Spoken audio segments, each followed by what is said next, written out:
There's a small path where I'm walking, made for those who live in fear. Bonjour à tous, bienvenue dans cet épisode un peu spécial du Tricot Monde de Sophie, puisque aujourd'hui c'est un épisode spécial tag couture. Donc j'ai été taguée par Caroline Création, et Sophie Kiloulette. Donc je vais me prêter avec grand plaisir l'exercice. Je vais essayer de vous parler un petit peu de la couture et voilà. Alors, première question, c'est comment as-tu commencé? Moi j'ai commencé il y a, je dirais, 12 ans à peu près. Je dis à peu près, c'est assez précis quand même, il y a 12 ans. J'ai toujours vu la couture dans mon entourage. Donc moi, ma mère cousait pas mal. Elle faisait pas de vêtements, mais elle faisait beaucoup d'accessoires, de choses comme ça. Donc à la maison, voilà. Et ma grand-mère paternelle était couturière de métier. Donc elle a toujours fait ses vêtements, des pantalons. Je l'ai toujours vu faire beaucoup de choses. Après moi, j'y suis venue tard. En fait, j'ai déjà commencé par le tricot. J'ai beaucoup fait de tricot. Et la couture, ça me paraissait compliqué, inaccessible, beaucoup de matériel. Voilà, je n'osais pas me lancer. Et puis un jour, au travail, j'ai eu une nouvelle collègue, Marie-Josée. Et Marie-Josée, elle, c'était une couturière. Elle faisait énormément de couture. Et je pense que c'était le petit coup de pied aux fesses dont j'avais besoin. Donc en fait, j'ai commencé à coudre avec elle. Ma mère m'avait expliqué un peu les bases, mais c'est grâce à elle un peu que j'ai passé le cap de me dire que je pouvais coudre des sacs, des vêtements, des choses comme ça. Donc voilà comment j'ai commencé. Que m'apporte la couture? La couture, ça m'apporte en fait un plaisir du fait faire soi-même. C'est le plaisir de réaliser des choses, c'est mon moment à moi où je choisis mon patron, mes tissus, mes associations, c'est la satisfaction de faire soi-même certaines choses, quoi, de pas acheter en magasin. Voilà. Te souviens-tu de ton premier ouvrage? Pas spécialement. Je sais que j'ai commencé par des sacs, des petits sacs en tissu, genre tote bag, etc. J'ai fait des trousses. Et en fait, je suis rapidement passée aux vêtements parce que c'était un petit peu ce que j'avais envie de faire, hein. À la base, dans l'objectif couture, c'était ça, c'était réaliser ma garde-robe. J'ai commencé avec des livres japonais parce qu'à l'époque, quand j'ai attaqué la couture, c'était la grande mode des livres japonais, les Stitch Dress Book, ça parlera aux anciennes. Voilà, donc j'ai attaqué avec ces modèles-là et ça permet vraiment de mettre le pied à l'étrier, d'attaquer rapidement. Et puis ensuite les burdas, etc. Puis ensuite sont venus les créateurs indépendants. Donc voilà. Une séance couture, c'est comment? Ah, c'est frénétique. En fait, j'ai un créneau couture, souvent le mercredi après-midi ou le week-end. Moi, je suis une lève-tôt, donc dès que la maison est à peu près réveillée, je file dans ma pièce couture et je passe 2 à 3 heures d'affilée à coudre des vêtements et je fais un maximum de choses dans mon créneau couture. Voilà. Un endroit dédié, oui. La pièce où je suis là, donc en fait c'est une chambre d'amis avec un bureau, donc où j'ai mes machines à coudre, donc ma machine à coudre, ma surjeteuse, mon étagère avec les tissus que j'ai envie de coudre tout de suite. Et en face, il y a mon étagère à bazar avec mes boutons, mes fermetures éclairs, mes patrons et tout ça. Que pense ton entourage de la couture? Moi, ils sont très bienveillants par rapport à ça. Moi, mon mari, ça lui pose aucun problème. Au contraire, il est tout content. Il me réclame des chemises, des choses comme ça. C'est un peu lui qui m'a motivée au début. Mes filles adorent, elles sont toujours très contentes quand je leur couds des vêtements, des robes. Et sinon, même au niveau collègues, etc., j'ai toujours un œil, on va dire, ouais, c'est ça, bienveillant. Enfin, c'est une grande fierté quand j'arrive au boulot avec un vêtement fait main et puis que j'ai mes copines qui me disent ça, c'est toi qui l'as fait, hein, tu l'as pas acheté, hein, ça se voit, hein. Voilà, ça c'est super, quoi. Ensuite, ta machine à coudre, au petit soin ou à la va comme je te pousse? On va dire un peu entre les deux. Un peu entre les deux parce que ma machine à coudre, ça fait 10 ans que je l'ai, enfin un peu plus, 12 ans. Je m'en sers énormément, donc je l'entretiens moi, je fais des nettoyages, etc. Après, ouais, je la bouscule, hein. Elle coud du jean, elle coud des épaisseurs, etc. Je la bouscule un peu. Et ben, j'ai jamais pris le temps de la faire entretenir chez le magasin de couture où je l'ai acheté, quoi. Donc ça, c'est pas bien, quoi. Donc on va dire un peu entre les deux, parce que je l'entretiens moi, j'essaie quand même d'y faire attention, mais voilà, ça fait 10 ans, elle a souffert. Et j'envisage très très sérieusement de changer. Je pense que ça va être incessamment sous peu, là, ça y est, j'ai décidé. J'hésite encore sur le modèle, mais vu les très bons retours que j'entends sur la Janome Skyline S5, je pense que ce sera ça. Donc si jamais vous avez des conseils, voilà, moi je suis preneuse. Voilà, j'ai envie d'une bonne machine parce que je l'utilise énormément. Je veux une machine costaud parce que j'ai bien vu que quand je fais des sacs, c'est un peu limite des fois avec les épaisseurs. Donc voilà, ça risque d'être la Jano, mais je me laisse encore une petite marge de décision. Voilà. Surjeteuse, recouvreuse. Surjeteuse, parce que je n'ai pas de recouvreuse, j'en ai jamais utilisé, c'est peut-être fantastique, donc j'ai pas d'avis sur la recouvreuse. Moi, surjeteuse, du coup, j'ai une Brother 3034D, si je me rappelle bien du nom du modèle, oui, exactement, qui est simple, basique, mais qui me sert énormément. Donc, marque de patron préférée. Je n'ai pas de marque de patron favorite. Je couds beaucoup du MLM Patron, puisque Marisa est une de mes amies et j'ai la chance de tester tous ces patrons quand ils sortent. Donc j'avoue que bah, du coup je couds beaucoup de MLM. Et puis du coup ben, j'en refais aussi pas mal parce que c'est des coupes que j'aime bien, c'est des formes simples, ça se coud rapidement. Donc voilà, c'est dans mes basiques. Après, j'ai pas de marque fétiche, j'aime bien tester différentes marques.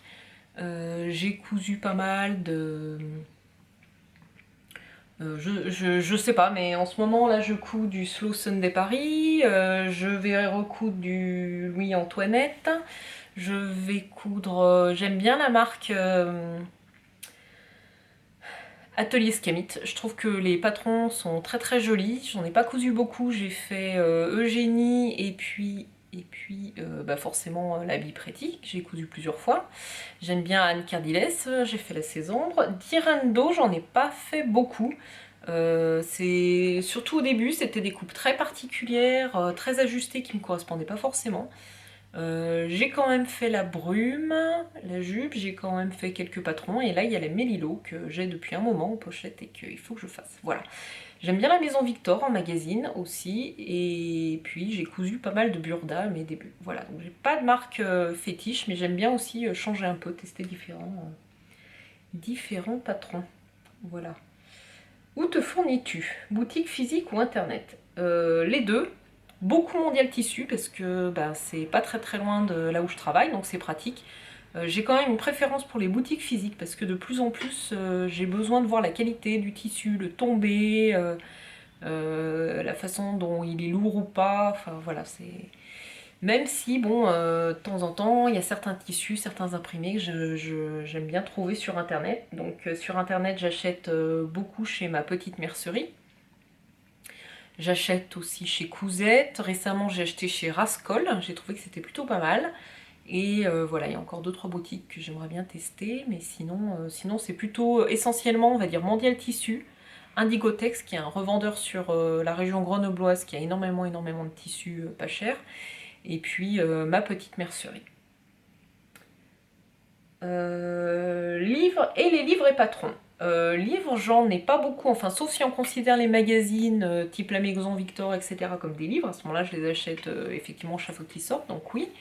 Je suis abonnée à Autopré aussi pour les enfants. J'en couds de moins en moins, d'ailleurs je pense que je vais arrêter mon abonnement puisque pour les patrons enfants, j'ai ceux de ma copine Domiti, Petit Dom, qui sont super. J'aime beaucoup Ikati aussi pour patrons enfants. Et en patron pochette, ben, j'en ai déjà parlé hein, par rapport à mes marques préférées. Moi je suis plutôt PDF, si je peux en profiter. Entre la pochette ou le PDF, moi sans hésiter je prends le PDF. Parce que je l'ai immédiatement. Alors, parce que je suis... Voilà, il faut que ça dépote tout de suite. Quand j'ai décidé de coudre un patron, c'est maintenant. Donc voilà, c'est l'avantage du PDF. Moi le scotchage ça me dérange pas du tout. scotchage découpage, voire même je préfère ça au décalcage parce que ça me gonfle de sortir ma pochette, mon rouleau, parce que j'en ai jamais, voilà, ça m'est arrivé ce week-end j'avais prévu de décalquer 3 patrons et au final j'avais plus de papier. Quand j'ai déplié mon rouleau il me restait 60 cm et j'avais 3 patrons à décalquer donc j'avais un peu les boules, ce qui serait pas arrivé avec mon imprimante. Voilà. Non, puis j'aime pas décalquer, bon ça me gonfle, je prends mon PDF, je le coupe dedans et puis basta, je préfère de loin. Voilà, ensuite, que fais-tu des chutes? Je les garde, honnêtement je vais arrêter de les garder parce que je les mets dans un sac et puis j'en fais rien, à part 2 ou 3 qui sont intéressantes avec des jolis imprimés. Je pense qu'en fait je vais garder que les jolis cotons avec des chutes assez importantes, c'est-à-dire environ 30 cm et le reste je vais jeter parce que je stocke et j'en fais rien du tout. Voilà. Une diète d'achat ou no buy est-elle envisageable? Non. Non, même si j'ai largement de quoi faire, j'ai pas du tout envie de me priver. La couture, le tricot, enfin on parle de couture là, mais la couture c'est mon plaisir, ça me vide la tête, donc j'ai absolument pas du tout envie de me priver sur cet aspect-là. Bonne ou mauvaise élève? En repassage, en bâti, en couture à la main. Plutôt bonne élève.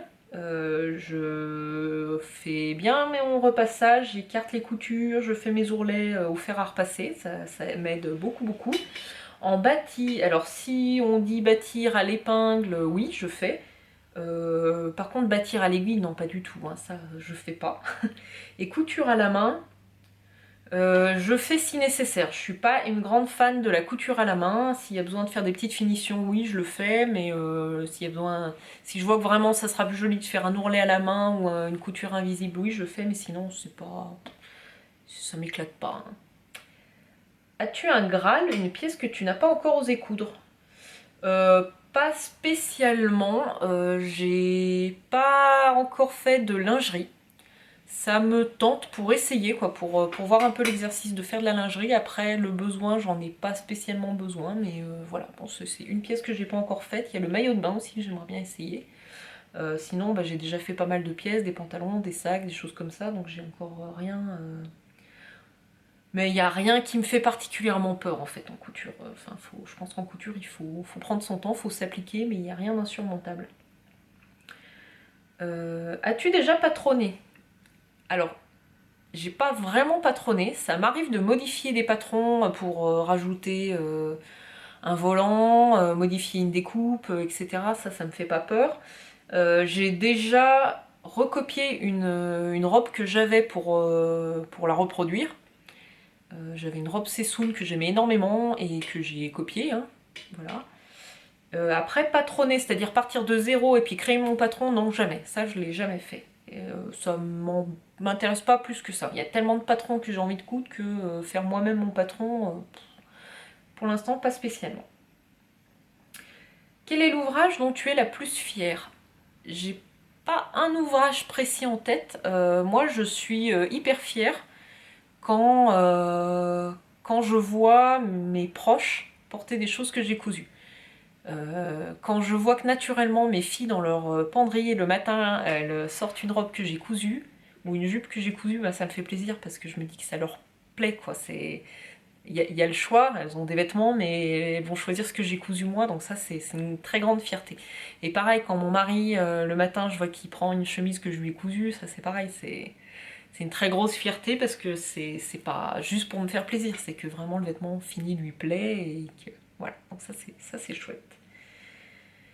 Et ton pire boulet, ton ratage le plus complet?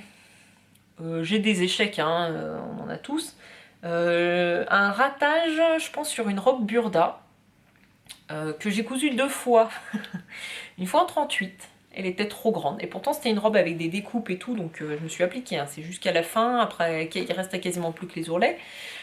J'essaye la robe trop grande. Donc là, on reprend, redécalcage. En plus, les planches Burda, tout est superposé, c'est la fête. Grand moment de bonheur. Je reprends le 36, je refais ma robe en 36, et là elle est trop petite. Voilà.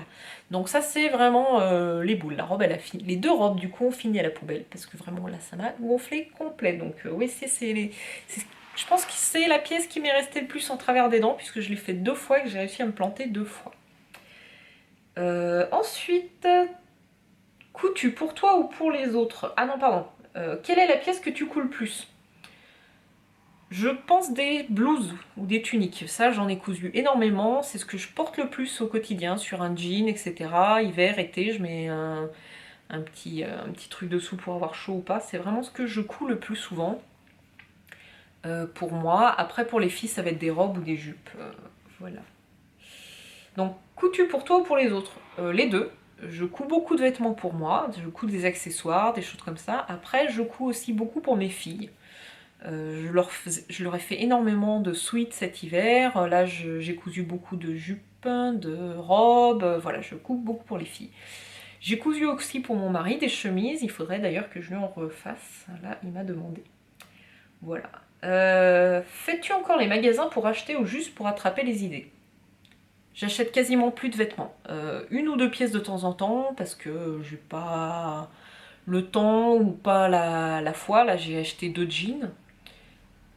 Honnêtement, j'achète quasiment plus de vêtements parce que aussi je deviens exigeante. C'est-à-dire que quand je passe devant les vitrines, j'aime bien aussi m'inspirer. Il y a des choses que je vois, je me dis bon, je vais regarder. J'essaye, et puis je me dis, mais ça, quand même, tu pourrais le faire. Voilà. Donc, puis je deviens exigeante, je me dis, mais c'est pas possible, ils vendent ça cher, alors que je pourrais me le faire, et voilà. Donc, j'achète presque plus, j'achète quand vraiment je flash sur un tissu ou un imprimé où je sais que je trouverai pas. Récemment, j'ai acheté une chemise où je savais que c'était le tissu qui m'avait fait craquer et que je pourrais pas retrouver le même. Voilà. Mais j'achète très peu de vêtements. Fais-tu encore... Non, ça j'ai dit. Tu couds pour tous les jours et ou pour les grandes occasions? Les deux, même si je couds beaucoup plus pour tous les jours. Parce que des grandes occasions, j'en ai pas tant que ça. Et puis j'ai eu cousu des jolies robes, des jolies tenues. Puis en fait, ça me fait de la peine de voir que ça reste dans les placards. Donc je préfère me concentrer pour tous les jours. Et puis garder 1 ou 2 robes ou 1 ou 2 tenues habillées pour les grandes occasions. Voilà. Un gadget dont tu ne te passerais plus? Mon découvite. Non, parce que je suis un petit peu un bulldozer en couture, c'est-à-dire que voilà, moi j'ai des créneaux couture qui sont un peu limités. Donc en général, quand je m'installe derrière la machine, je suis un peu au taquet. Hein. C'est voilà, il faut que ça dépote, il faut que j'arrive à finir mon truc dans le temps imparti. Hein. C'est un peu. Donc bah du coup quand on va trop vite comme ça on se plante et voilà du coup je me sers énormément de mon découvite. Voilà, taguer 3 personnes. Je vais pas taguer 3 personnes parce que j'invite tous ceux qui ont envie de répondre à ce tag à le faire. Après, s'il faut vraiment taguer des personnes, bah, je propose à Alice, du lapin d'Alice. Je propose à Amy de la laine. J'ai découvert son podcast il y a pas longtemps, j'ai trouvé ça vraiment sympa. Et j'aime bien les pièces qu'elle secoue. Et puis, bah, je peux proposer à Mélise aussi, si ça t'intéresse, Mélise, la boutiqueuse, voilà, de participer, d'expliquer un petit peu ta passion de la couture. Voilà, bon, bah, j'espère que vous en savez un peu plus du coup sur moi. C'était intéressant comme exercice. Voilà, maintenant, je pense que je vais tourner un podcast classique. Donc on se retrouve bientôt. Et puis, ben, en tout cas, merci et à plus. Salut! There's a small path where I'm walking, made for those who live in fear.